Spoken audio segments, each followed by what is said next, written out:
and everything and stuff. My question is simply like, okay, I want to know. We can all know through these experiences. The reason why you actually know sometimes is because you write it for the next generation so that they learn what our forefathers experienced and everything. So my question is simple, like, who was the first man in African spirituality? Why was he here? And what was he here on this earth? And where is the destiny for it? You are looking for a hero.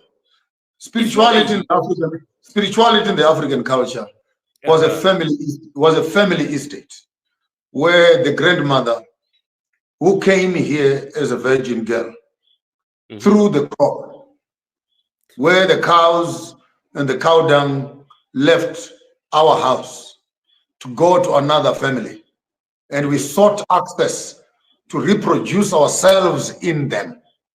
Musika Vanu, that's God. Musika Ana. Yeah, can I just interject? Say, who was this first grandmother? We have few narratives.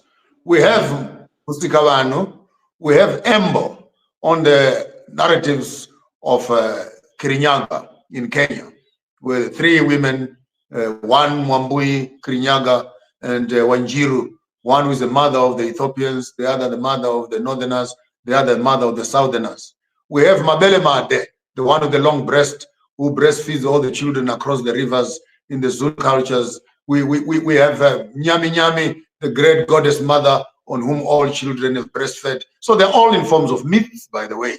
And because these myths have not been written and they must be used to challenge the Bible, that's where the problem comes in. Whereas Africans look at the function of this mother, European colonial education will look at the normative as what was her name, because you want to put Adam and Eve in the garden and start genealogy, but you don't want to account for the wife of Cain. And Cain said himself in Genesis chapter 4, when I go to the north, they will kill me.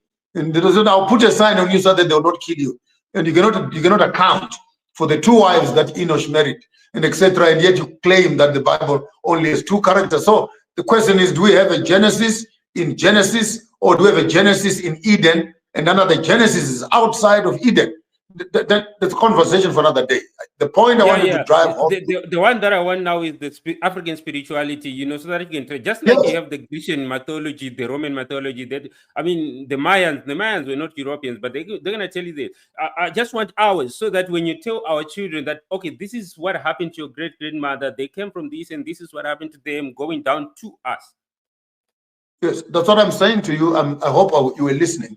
When I'm giving you Wanjiru, Wamboi, and Embo, and Embo being the mother of those that are in the south, and I'm giving you Mabele Made, I'm also giving you the greater Kemetic knowledge system, which then can tell us about the Isis, Horus, and the gods of Egypt in the Kemetic knowledge system, through which Haset and Geb and the rest of them gave birth in that ancient Egyptian mythology. You can also find some archives in the Sumerian writings. You can find a little bit in the epics of Gilgamesh.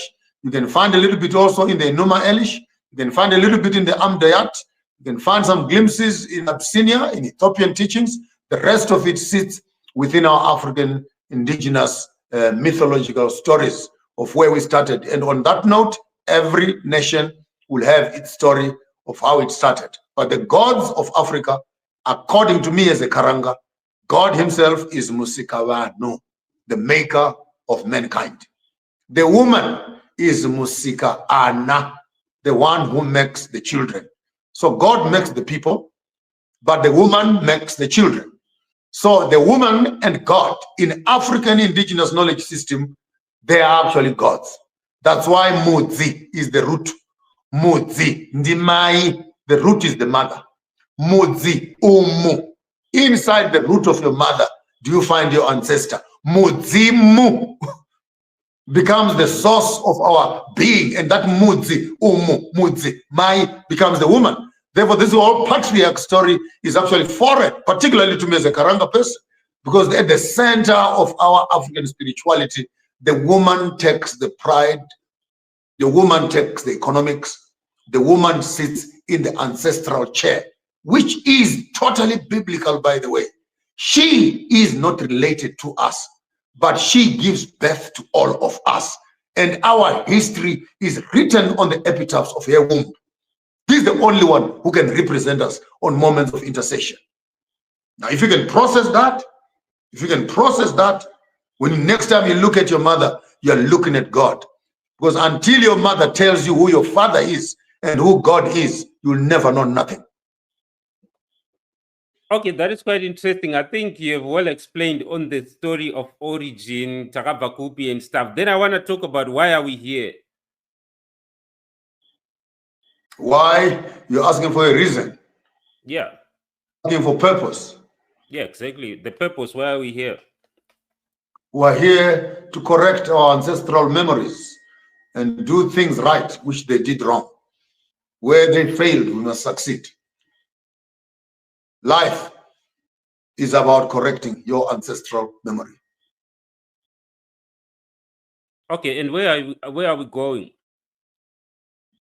We are going into a space of knowledge where the cycles of human perfection and human development are constant. And in their consistency, we are recreating ourselves and